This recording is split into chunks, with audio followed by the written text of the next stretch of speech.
Huge update on the Easter bombings in Sri Lanka today.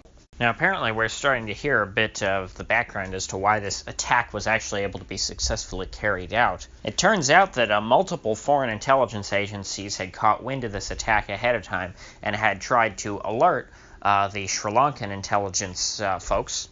And so, in theory, they knew on April the 11th, so they should have very easily been able to intercept these guys and stop the attack before they were able to carry it out. And thus, they could have saved these 290 lives or more, assuming that some people who are in the hospital now will die. So that brings up the obvious question: if they knew on April the 11th, why didn't they do anything? And apparently the answer is politics. The National Security Council of Sri Lanka reports to the president, but Sri Lanka has a semi-presidential system like France, meaning they have a president who handles foreign affairs and they have a prime minister who handles domestic affairs. And since the Security Council reports to the president, not the prime minister, but this was a domestic issue, the prime minister did not, so therefore he couldn't alert the police or anything.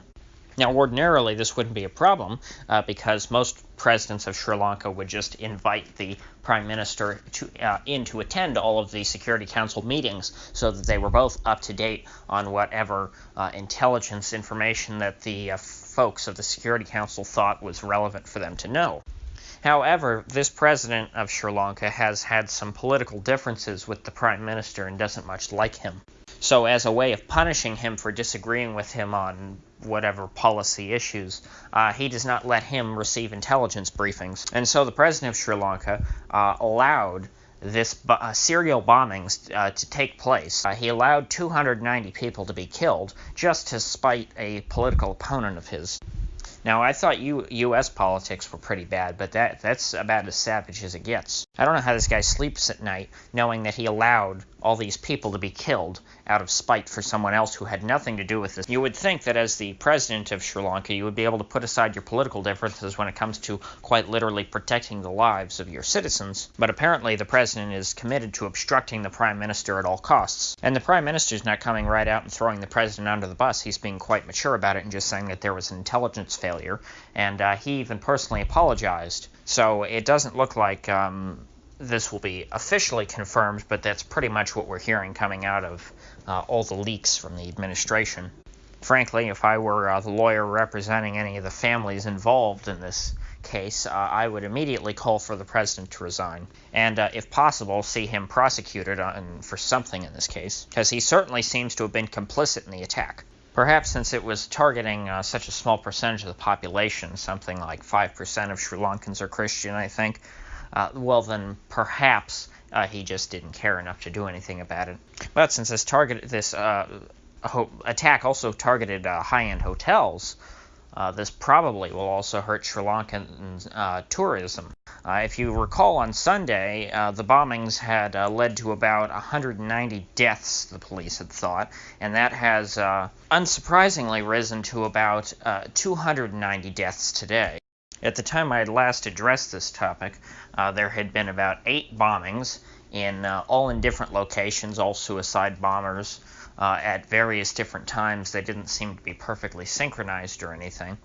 And since then, there were actually 2 more bombings, so I believe there's a total. Now we're starting to get a little more information from the authorities about the attack now, and they now suspect very strongly that this attack was carried out by a small Islamist group on the island called, forgive me here, Jama'ath. I think I'm saying that right.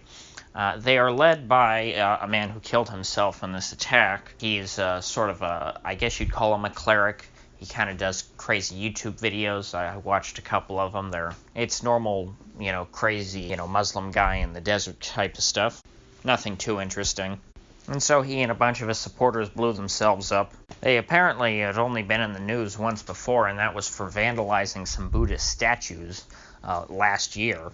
So for a terrorist group, this is quite the step up to go from just vandalizing some statues to actually being suicide bombers. So I guess they took the leap of faith and they've demonstrated their commitment. Now the police say that they're investigating potential international terror links that this group may have had, which is a nice way of saying that they were working with folks in the Middle East, probably. Most likely ISIS. I remember a story I read on Sunday. I was with an interview with some Indian investigators who are apparently going to assist the Sri Lankans on this case, and they were basically saying that these are very ISIS-like tactics, the way that the bombings were set up and things like that.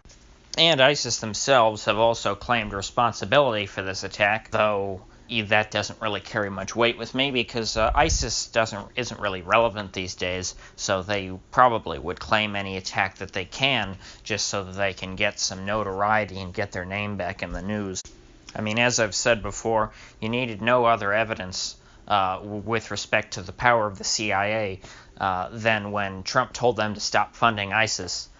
You saw pretty quickly how ISIS just dried up and went away. I mean, and it turns out that most of these terrorist groups, if they're not being funded by some intelligence agency, they can't really operate that well because blowing yourself up is not the best business model.